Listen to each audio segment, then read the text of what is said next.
A warm welcome along to the GG.CO.UK Glorious Goodwood Festival tipping preview. Right now we're going to dive straight into the action on day one on Tuesday, where the feature action is the £500,000 Glorious Goodwood Cup, where Stradivarius, the champion stayer, is a shade of odds on as things stand to continue his winning streak. He's won his last 7 races. There are 1 or 2 chief dangers to his crown. He's won the last 2 renewals of the race, including 2 Ascot Gold Cups. En route to this race, lads, I've got 2 brilliant pundits here beside me, Sam Turner and Andrew Mount. I'm back in the champ camp after his escapades at Ascot Stradivarius. I know that 1 or 2 of you might fancy he might get turned over here at Goodwood. Well, I certainly thought he might get turned over in the Gold Cup, Kevin, if I'm honest. But because it was such a slowly run race, and the sort of the figures and the sectionals tell us that, I think Stradivarius was let off lightly really by DXB. I thought DXB would really serve it up to him that day and try and pull the stamina out of him. Over 2.5 miles with some cut in the ground, ran Ascot against dyed-in-the-wool stayer like DXB. I'm not sure Sylvester de Sousa made enough use of him, if I'm honest. So I think Stradivarius overcame those issues of a lack of pace because he's got such a brilliant turn of foot. I mean, he wouldn't be out of place in an arc, would he, this horse, with the turn of foot that he's got. So I think that was a potential banana skin for him at Ascot. He overcame that beautifully. He's sort of won his last 8, he's won the last 2 renewals of this. So for me, he's a very, very strong favourite because he's back to 2 miles on decent ground at Goodwood, where speed is important as well as stamina. Those are his ideal conditions, so he will be very tough to beat. You mentioned cross country. I mean, he absolutely hammered DXB in the Garden Stakes here in 2018. Do you think cross country could bridge that? Yeah, for me, DXB. Andrew will probably go into DXB, etc. in a short moment of time. But for me, cross country's got that 1.5 mile speed allied with the 2 mile stamina. That was his first run back in the Gold Cup as well. I think he was entitled to be a bit ring rusty. He didn't run badly at all. He was only beaten a length and a half. Yeah. I think this could be the chief danger, I think, for Stradivarius. Stradivarius just finds a way to win, though, doesn't he? He just keeps finding that way to win. That's what I keep going back to him. How do you think this race is going to pan out? Do you think he could be vulnerable to tactics? I think it'll be like every year in this race. Well, I think I'm going to have an outsider wins, and then Stradivarius grinds me down and wins by half a length like he did last year for the Torsenor. But it's quite interesting in DXB. I agree with Sam that he didn't make full use of his stamina at Ascot. He was coming back on the inside rail. And what we saw on the round course for most of Royal Ascot, particularly on the Thursday, it was hard to win from the front, and it was certainly hard to win up against that rail. So I think you can upgrade that performance from DXB. But whether Goodwood's going to be his track, ideally, I'm not 100% certain. I'd certainly rather back DXB each way than Stradivarius to win at the current prices. But the one I'm going to throw in at a big price is Southern France. Now, I put him up each way for the Ascot Gold Cup on the podcast we did back in June. Without the favourite kind of he didn't run the race, he ran in the hard-work instead. He finished in 1 pace 6th, certainly shaping as though he needed to return to a longer trip. Now, he ran shortly after Ascot. He went to the Curragh and ran over a mile 6 in the Curragh Cup. Now, the Curragh has been a front runner's benefit this year on the round course, absolutely incredible. We've seen so many horses like Phoenix of Spain win from the front there and then bob out next time out, probably because they were flattered by the pace price of the Curragh. Southern France was held up last time out, never got into it from off the pace. So I think with a good gallop likely here, Goodwood last year on the round course was strongly favouring those who came from off the pace, whether that was just a one-off for that particular year based on the ground or maybe a headwind in the straight.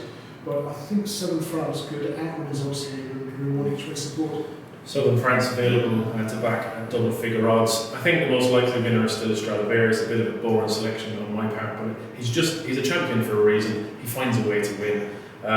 He's a rare horse in a lot of respects. He's got a turn of foot for a stayer, hasn't he? He gets the trip really well. He doesn't mind whether it's a slow or fast pace. He's bomb-proof, really. I mean, his run will come to an end at some stage. But you took the words out of my mouth. This winning streak will come to an end at some point. Maybe he might just get retired without it. Perhaps. Be big never again. If I had to nail it down to a selection, then maybe think. We'd have to be Stradivarius. I do think cross counters that will reverse the Gold Cup run with DXB. Okay, so that's just about it then for the Goodwood Cup. If we can cast our attentions then to 1 or 2 other races on the day, We've got the Vintage Stakes, which looks like a cracking race. We've got the likes of Pinatubo, Lope Fernandez, Visionary entered up there, and also the Lennox Stakes as well, where Sir Michael Stelzaki is in at the top of the betting now at the moment. Last year's winner, Sir Dancelot, would be my selection in the race. Sir Dancelot, I think he's going to have another go. He's trading it around about 8 or 9 to 1 as things stand. Sir Dancelot, and I think he'd be a very solid each-way poke. He looks a bit laid out for this as well. Yeah, absolutely. It was a career best last year when he won the race as well. So he does set the standard, I think, Sir Dancelot, on that run alone. As much as he is highly tried elsewhere, and he will face some other rivals this time. So I think he's won 4 of his last 5 at 7 furlongs below Group 1 company, and an excuse for the defeat. I think he's been very over a mile this season, a couple of preps over the wrong trip. Now he's back in his optimum conditions. We see time and time again these 7 furlong Group 2, Group 3 races that he's a specialist at the trip and wins it. I think Sir Dancelot has to be high on the shortlist. Along with Hager Man, of course, as well for James Tate. He's another one who's really developed into a 7 furlong specialist. They went too quick for him at the car last time. He looked the pace of the race, and the O'Brien contingent had taken him on and ruined his chance. And it's to his credit that he still managed to finish second. Yeah. He's just got done by one of the closers. I think there's one mare in here that really appeals to me, is One Master. There's a horse that doesn't quite seem to have been getting home over the mile.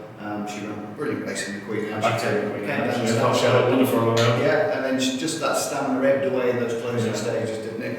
And then last time we had Voracious in the Farmouth. She came to win the race again. I think the strongly run 7, absolutely perfect for her.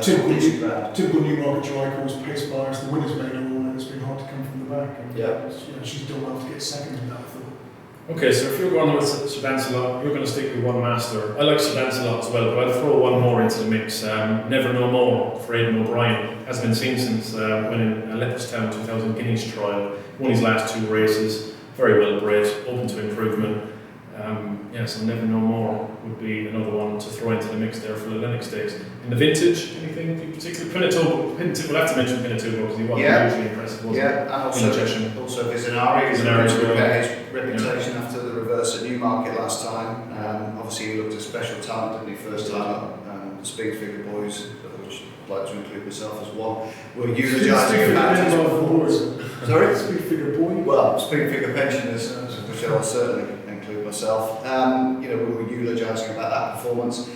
A lot was made of his second effort as well. He didn't dominate like he did at the first time out. I just think sometimes these 2-year-olds, they put so much effort and expend so much energy into that first race. It's such a momentous occasion for them. They're allowed to take a little bit of a dip, and these Johnson horses, they do bounce back really well. So I wouldn't be surprised at all to see him sort of redeem his reputation in this race. Yeah, certainly a cracking contest there on day 1 of Glorious Goodwood. Fantastic meeting, very much looking forward to it. Can Stradivarius make history on day 1? That is the burning question. Look forward to seeing how all the action unfolds. And that's it for day 1. Stay with us.